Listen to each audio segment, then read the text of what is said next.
आणि मग पत्रकार परिषद आपण करू. आपल्या सर्वांचं हिंदू हृदय सम्राट शिवसेना प्रमुख बाळासाहेब ठाकरे यांच्या स्मारकामध्ये स्वागत करताना मला मनापासून आनंद होतोय. कारण गेले काही वर्ष या स्मारकावरती काम पण चालू आहे आणि चर्चा पण सुरू आहे. मी धन्यवाद देऊ इच्छितो आर्किटेक्ट आभा लांबा आणि टाटा प्रोजेक्ट, कारण हे काम आता सगळं छान वाटतंय पण करणं फार जिकरीचं होतं. देसाई साहेबांनी सांगितलं, आदित्यने सांगितलं, या जागेचं महत्व सांगितलं. आणखीन एक योगायोग म्हणजे स्वातंत्र्यवीर सावरकरांचं सुद्धा स्मारक हे बाजूलाच आहे. पण या जागेतलं आव्हान जे मी तुम्हाला म्हणालो ते म्हणजे एकतर महापौर बंगला. हा बंगला नुसती एक वास्तू म्हणून आम्ही बघत नाही, तर त्या वास्तूबरोबर आम्ही एक भावनात्मक बंधनामध्ये जोडले गेलेलो आहोत. आताच इथे शिवसेनेचे 4 महापौर जे या वास्तूमध्ये राहिले होते आपल्यासोबत इकडे उपस्थित आहेत. शिवसेना प्रमुखांच्या अनेक बैठका इथे झालेल्या आहेत, युतीच्या बैठका इथे झालेल्या आहेत. आणि ही जी वास्तू आहे म्हणजे महापौर बंगला ही हेरिटेज वास्तू आहे.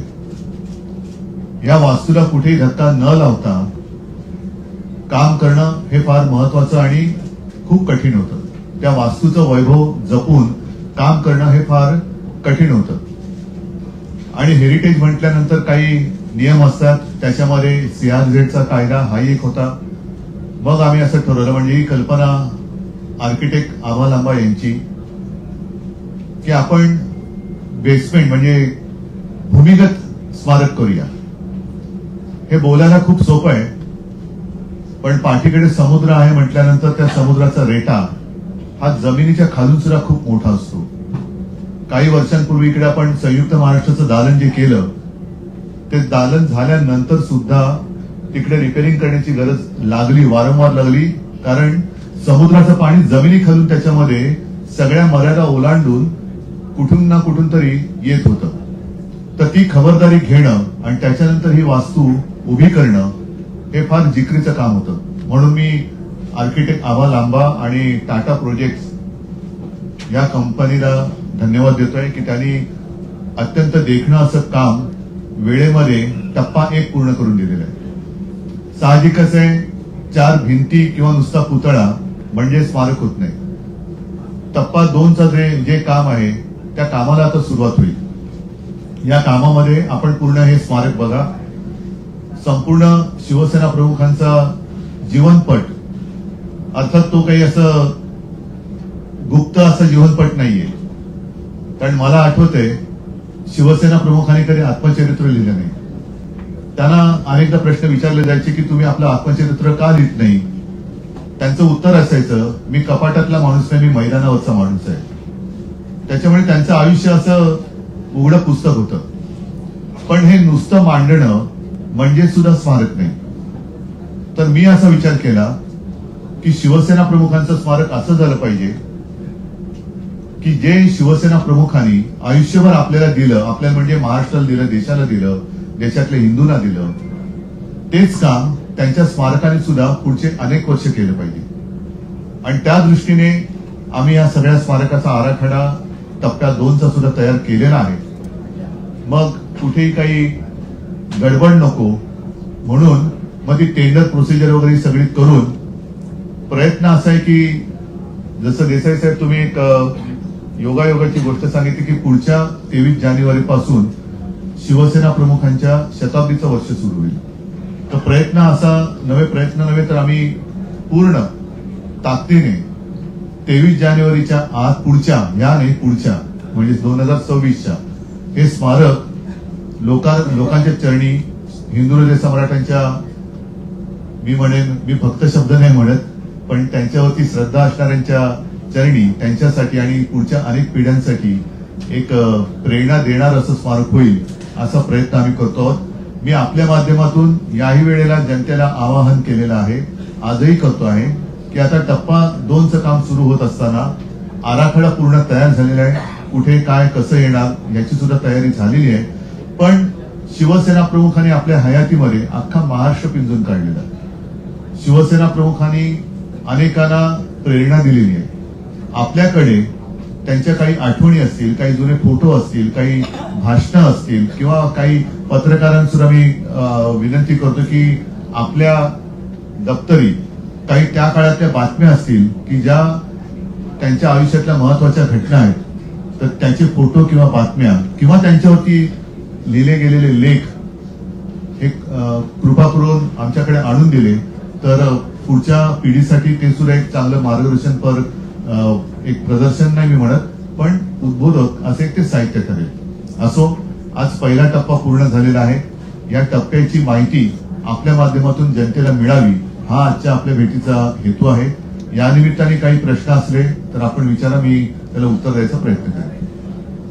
सर, टप्पा 1 तर पूर्ण झालाय, पण टप्पा 2 जो आहे तो अद्यापही पूर्ण नाही आणि टेंडर प्रक्रिया टप्पा 1 आज पूर्ण झालेला आहे. टप्पा 1 पूर्ण झाल्याशिवाय 2 होऊ शकत नाही. टप्पा 2 आधी पूर्ण केला असतं तर मग टप्पा 1 कधी केला असता. तरी सुद्धा अगदी काही टप्प्याटप्प्याची मॅच होणार नाहीये. हा टप्पा 1 आणि टप्पा 2.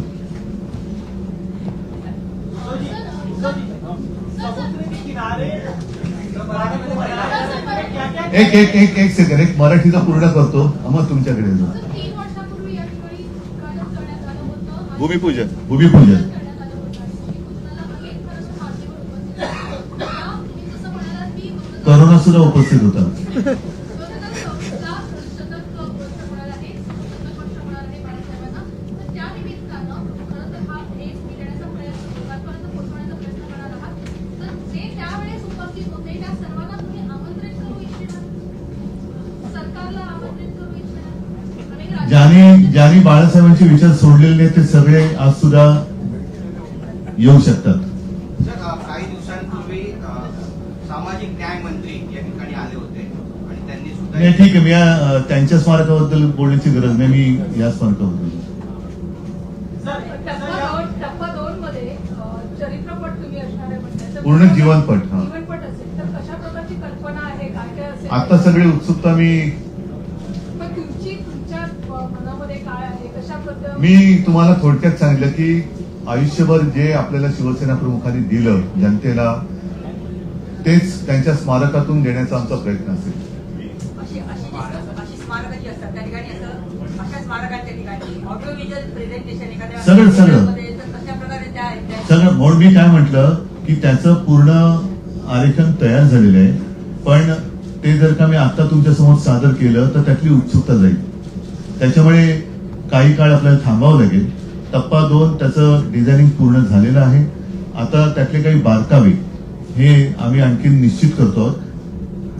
साहित्य म्हणजे त्यांच्याबद्दलचं बाळासाहेबांचं कार्य, फोटो, भाषणं, खूप काही काय आमच्याकडे आहे. त्यांच्या काही वस्तू सुद्धा आहेत. त्या कशा मांडायच्या, कशा पद्धतीने मांडायच्या, लाइटिंग कसं असेल, या सगळ्या गोष्टी आता त्याच्यावरती काम सुरू आहे. आणि याच दरम्यान मी परत एकदा आपल्याकडे किंवा आपल्या माध्यमातून जनतेकडे काही त्यांच्याबद्दलच्या आठवणी असतील किंवा भाषणं असतील, लेख असतील तर ते आणून दिले तर आपण त्याचाही याच्यामध्ये जनतेसाठी उपयोग करू. मला असं वाटतं पुतळा असेल किंवा नसेल, केवळ पुतळा उभारणं म्हणजे स्मारक नाही.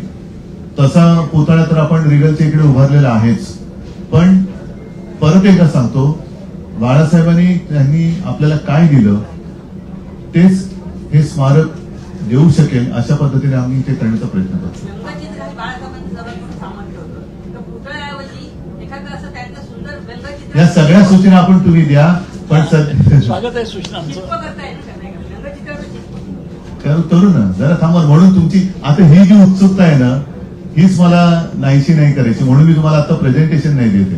सर, मौजूदा सरकार का दावा है कि उन्होंने इस स्मारक को बनाने में बड़ी भूमिका निभाई है. ऐसे में श्रेय जो है वो लेने का प्रयास करें. स्मारक का श्रेय किसे जाएगा, आपकी सरकार को या मौजूदा सरकार को? स्मारक का उद्घाटन होते समय जो सरकार रहेगी उसको. उद्धवजी, टप्पा 1चं जे काम पूर्ण झालं आहे, जनरली बघितलं तर स्मारक किंवा संग्रहालय याची इमारत असते, पण बरंचसं हे अंडरग्राऊंड आहे. तर ही संकल्पना कशी सुचली, कुठून ते सगळं हा तुम्हाला वाटतं? मगाशी मी ते जे थोडक्यात सांगितलं की ही संकल्पना आर्किटेक्ट आम्हा लांबा यांची आहे. याचं कारण असं की हेरिटेज वास्तू असते त्याला लाईन ऑफ साईट मध्ये काही अडथळे येतात कामाने. समोर उभा राहिल्यानंतर ते दिसलं पाहिजे आणि जर वास्तू एक तर तिला त्या वास्तूला धक्का लावायचा नव्हताच हे पहिलं आम्ही ठरवलंच होतं आणि लावूही शकत नाही तसा कायदा पण आहे महापौर बंगल्याला.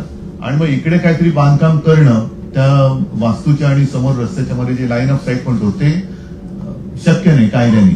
मग बाजूला नुसतं इमारती बांधणं आणि काय करणं त्याच्यापेक्षा मग ही जी जागा आहे परत मला झाडं तोडायची नव्हती. कारण झाडं तोडून ज्या शिवसेना प्रमुखांनी झाडांवरती प्रेम केलं निसर्गावरती प्रेम केलं त्यांचं स्मारक मी झाडं तोडून करू शकत नाही म्हणून झाडंही तोडायची नव्हती. तर अशा वेळेला एकच पर्याय उपलब्ध होता तो म्हणजे भूमिगत. त्याच्यामुळे असं भूमिगत कार्य हे याच्या पुढे सुद्धा चालू आहे.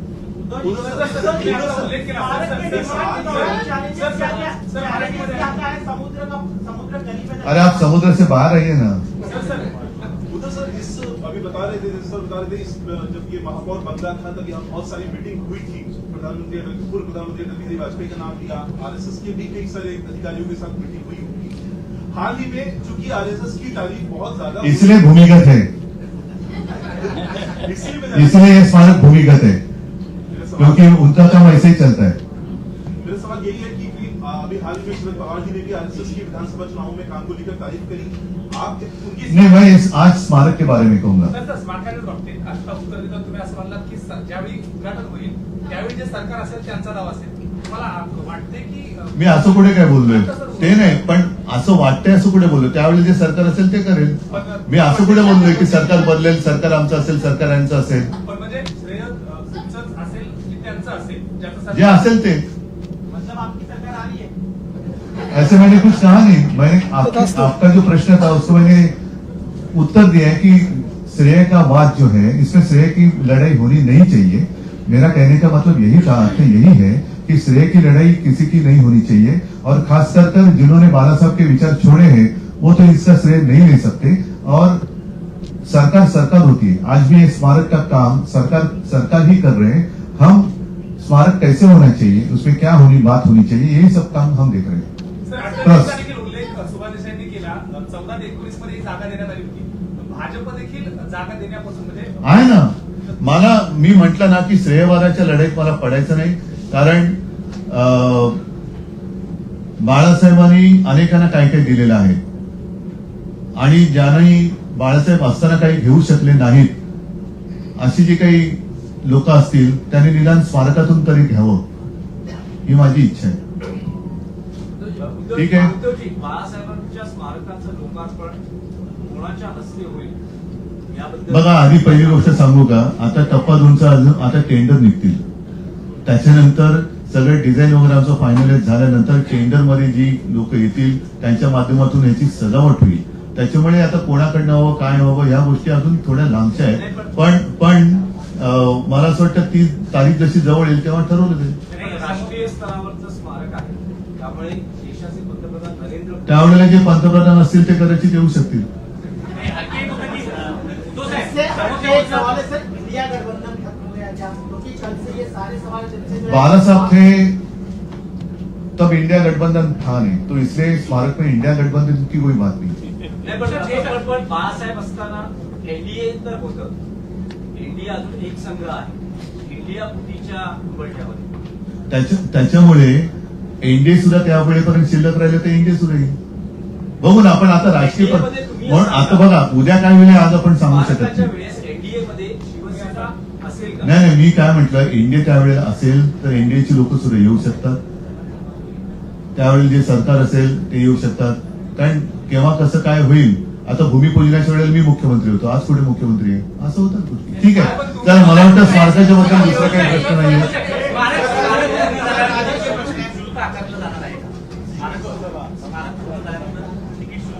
बघा शेवटी हे जे आहे ना हे MMRDAच्या माध्यमातून करते. त्याच्यामुळे त्याच्याबद्दल मी आता तर काही सांगू शकत नाही. पण माझी अशी इच्छा आहे की शुल्क वगैरे आकारू नये. आम्ही आता माझ्याकडनं विशेषतः मी शिवसेना प्रमुखांचा पुत्र म्हणून आणि आम्ही कुटुंबीय म्हणून आणि सगळे शिवसैनिक आमच्याकडे जे जे काही बाळासाहेबांचं आहे ते या स्मारकासाठी देण्याचं आमचं योगदान आम्ही देतो आहोत. तसंच इतरांकडनं सुद्धा ते योगदान यावं अशी माझी इच्छा आहे. बाळासाहेबांची भाषण पहिलं भाषण मिळत नव्हतं असं देखील तुम्ही म्हटलं होतं. पहिलं भाषण आहे माझ्याकडे आता फोनमध्ये. काही भाषण मिळत नाही असं. काही भाषणं मिळत नाहीयेत. कारण याचं कारण असं की पहिल्या मेळाव्याचं भाषण आता सुद्धा माझ्या फोनमध्ये आहे. मात्र त्यावेळेला आता जसं रेकॉर्डिंग किंवा तुमचे कॅमेरे वगैरे आहेत तेव्हा ते स्कूलवरती रेकॉर्डिंग व्हायचं आणि ते रेकॉर्डिंग बहुतेक वेळेला पहिल्या 10 वर्षातलं जे आहे ते माझे काका करायचे, श्रीकांत ठाकरे. आणि त्याच्यानंतर हळूहळू मग छोटे टेप रेकॉर्डर आले, मग डिजिटल आले. तर पहिले 8, 10, 15 वर्षातली जी भाषणं आहेत दसरा मेळाव्यातली किंवा इतरत्र, बाळासाहेबांची केवळ दसरा मेळाव्यातच त्यांनी भाषण नाही केलं, महाराष्ट्रभर त्यांनी दौरे केलेले आहेत. गावागावात, खेड्यापाड्यात, शहरांमध्ये अनेक ठिकाणी त्यांनी भाषणं केलेली आहेत. आता ही सगळी भाषणं आम्ही आमच्यापैकी कोणी रेकॉर्ड करू शकले नाहीत सगळीकडचे. त्याच्यामुळे स्थानिक पातळीवरती जर का कोणी रेकॉर्ड केलेलं असेल तर ते द्यावं ही माझी विनंती आहे.